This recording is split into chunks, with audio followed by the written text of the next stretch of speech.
মিথিমা, মিথি, আরে কোথায় গেলি মা? বাইরে বেরিয়ে এসে দেখ তোর জন্য কি নিয়ে এসেছি। আরে বাবা, কি নিয়ে এসেছো বাবা? দাও না বাবা, আমাকে তাড়াতাড়ি দাও। দাও না বাবা, কই দেখি তো কি নিয়ে এসেছো। আরে দাঁড়া দাঁড়া, তোর তো দেখছি একটুও ধৈর্য নেই। এই নে, তোর জন্য কলা নিয়ে এসেছি। ও মা, মা, বাবা কলা নিয়ে এসেছে। শোনো বাবা, আমি কিন্তু একটা কলাও কাউকে দেব না, সব কলা কিন্তু আমি একাই খাবো। কি নিয়ে কথা বলছো তোমরা বাপ মেয়ে মিলে? বলি পিসেও যে একজন আছে, সেটা কি তোমরা দেখতে পাও না নাকি? কি আর করব বলো গিন্নি, সামনে যেটা প্রয়োজন মনে হলো সেটাই দেখছি। আর ও তো আমাদের মেয়ে, আমার আদরের মেয়েটাকে রেখে তোমাকে আর কিভাবে দেখি বলো? হয়েছে হয়েছে, আজ যদি বাজার থেকে খারাপ সবজি আনো তাহলে আমার থেকে খারাপ আর কেউ হবে না, এই বলে দিলাম। না না গিন্নি, আজ আমি ভালো সবজি এনেছি, তোমাকে আজ আর কষ্ট করে পচা সবজি বাঁচতে হবে না। তাহলে তো আজ ভালো সময় এসেছি, তাই না মা তারা? এই সেরে সেরে, এই অসময়ে আপদটা আবার কোত্থেকে এলো? এ আমার বাড়িতে আসলে আমার 12টা বেজে যায়।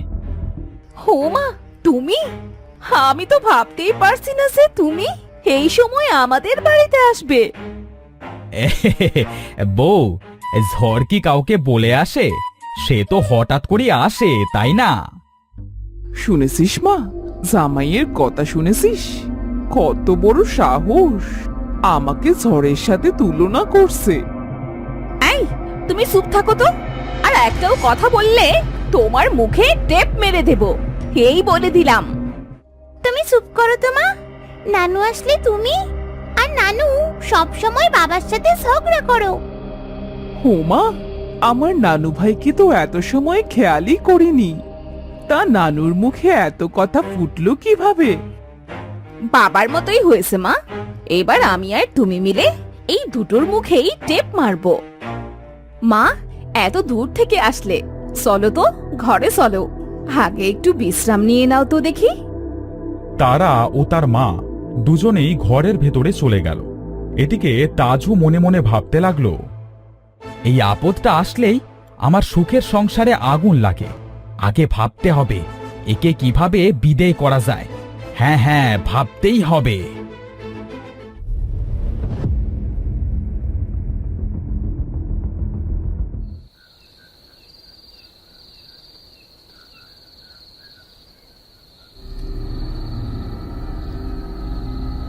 এই যে নবাব, তা কোথায় ঘুমোতে যাচ্ছ শুনি?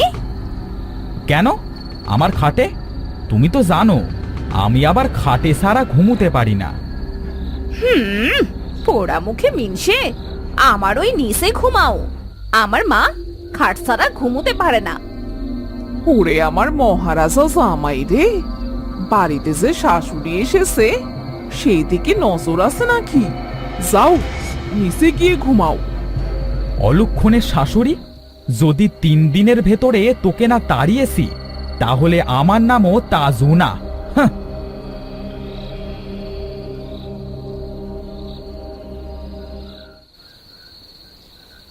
সেদিন রাতে তারা সবাই ঘুমিয়ে যাবে।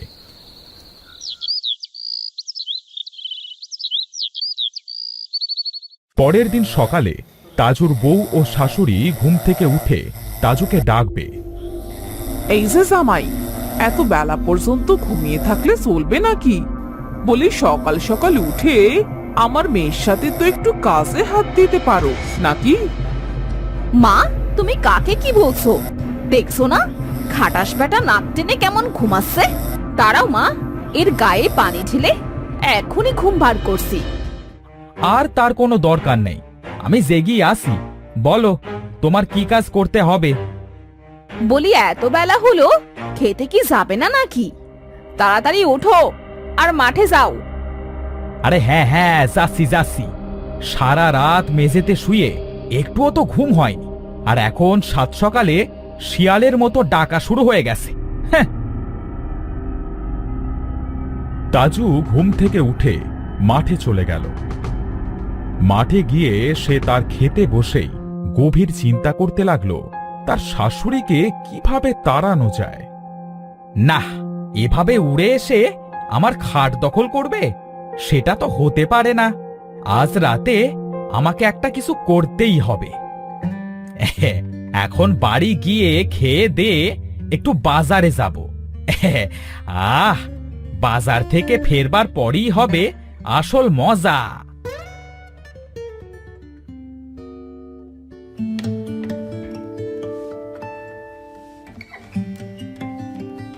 গিন্নি, ও গিন্নি, বলি বাড়িতে আসো নাকি?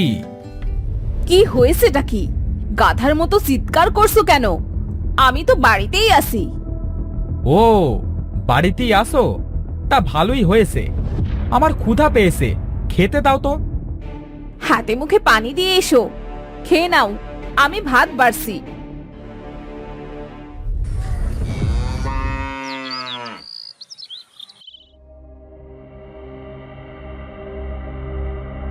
দাও দাও, খাবার দাও গিন্নি। আজ আমার এত ক্ষুধা লেগেছে, তোমায় আর কি বলবো।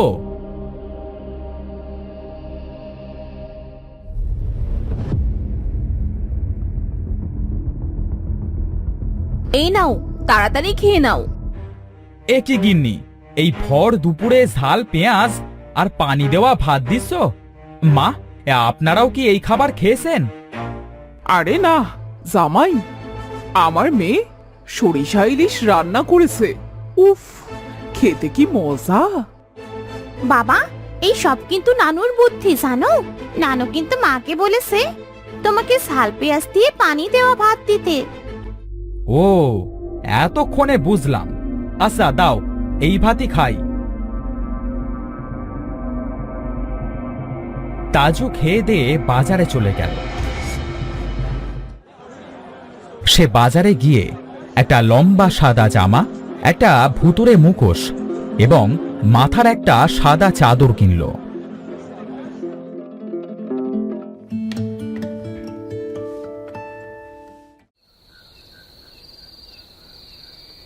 আজ বেশ রাত হবার পরেও যখন তাজু ঘরে ফিরছিল না, তখন তারা তার মাকে বলল, মা, ওকে পানি দেওয়া ভাত দিয়েছি বলে আমার উপর রাগ করে ঘরে ফিরছে না নাকি? ও তো এত রাত করে না মা। আরে না রে মা, দেখবি ও এক্ষুনি চলে আসবে। তুই চিন্তা করিস না তো, ঘুমিয়ে পড়। এদিকে তাজু আড়ালে দাঁড়িয়ে তাদের সব কথা শুনল। তারা যেই খেয়ে শুয়ে পড়ল, তাজু সেই ভূতের সাজে বাইরে বেরিয়ে আসলো। শাশুড়ি মা, জামাই অত্যাচার করা, এবার বুঝবা কত ধানে কত চাল। এই, তোরা তো দেখছি বেশ আরামে ঘুমাচ্ছিস। আমি তো আজ তোদের খেতে এলাম। কে কে কে কে কে তুমি? ও মা, উঠো। এই দেখো, আমাদের বাড়িতে ভূত এসেছে মা। আরে ভূত না রে, আমি ভূতের আত্মা। তোদের ধরবো তা আর ছাড়বো না। ভূতের আত্মা? ওরে বাবারে, এই ভূতের আত্মাটা হঠাৎ করে আসলো কোথা থেকে? জামাইও তো বাড়িতে নেই। আরে, বাড়িতে আরো একজন আছে নাকি? সে কোথায় ঘুমায়? তোরা তো দেখছি উপরে শুয়েছিস, তাকে নিশ্চয়ই নিচে ঘুমাতে দিস। স্যা স্যা স্যা স্যা স্যা স্যা। আমি আবার নিচে পড়া জিনিস খাই না। মামা, মানে তুমি কি বলতে চাইছো? মানে আমি তোদের খাবো। আর এইগুলা তো রোগা, তুই তো দেখছি বেশ মোটা সোটা। আজ রাতে আমি তোকেই খাবো। ও মা গো, আমাকে বাঁচাও। এত তাড়াতাড়ি আমি মরতে চাই না। শোনো ভূত, আমি আমি কালই এই বাড়ি ছেড়ে চলে যাব, আর জীবনেও আসবো না। এবারের মতো আমাকে ছেড়ে দাও। ঠিক বলছিস তো। আর জামাইয়ের বাড়ি এসে এত বাঁতরামি করবি না তো। না না, আমার জন্মের মতো শিক্ষা হয়ে গেছে, আমি আর জীবনেও আসবো না। আচ্ছা, তাহলে আজ তোদের ছেড়ে দিচ্ছি। কালকের মধ্যে যদি তুই বাড়ি না যাস, তাহলে কাল তোকে আস্ত গিলে খাবো। সেদিন রাতে তাজু আর ঘরে ফিরল না।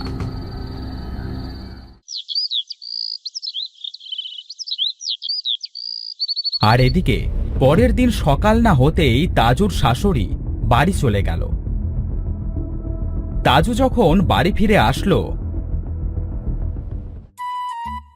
কাল সারা রাত কোথায় ছিলে তুমি?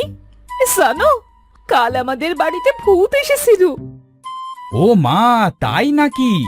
তা শাশুড়ি মাকে তো দেখছি না, তাহলে ভূতটাই কি শাশুড়ি মাকে খেয়ে ফেললো নাকি? না, ভূতটা বলেছে আর যদি কোনোদিন মা আমাদের বাড়িতে আসে, তাহলে মাকে ভূতে খেয়ে নেবে। ও মা, তাই নাকি? তাই তো মাস ভয়েতে সকাল সকালই চলে গেছে। জানো, মা আর কোনোদিনও আসবে না। কেঁদো না গিন্নি, কেঁদো না। তোমার মা চলে গেছে খুব ভালো হয়েছে, এই না হলে অকালে আমাকে মরতে হতো। কি বললে? না মানে, এই অকালে তোমার মাকে মরতে হতো, এই আর কি। আসলে তোমার সাথে কাল অমন করা উচিত হয়নি। এই জন্যই মনে হয় ভূতটাই আমাদের খেতে এসেছিল। ওগো, তুমি আমাকে ক্ষমা করে দাও। আমি এবার থেকে তোমাকে ভালো ভালো খেতে দেব। যাও গিন্নি যাও, এবার আমাকে দুটো খেতে দাও দেখি।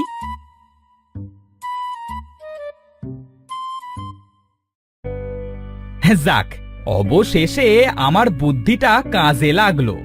আজ থেকে আর নিচে ঘুমুতে হবে না।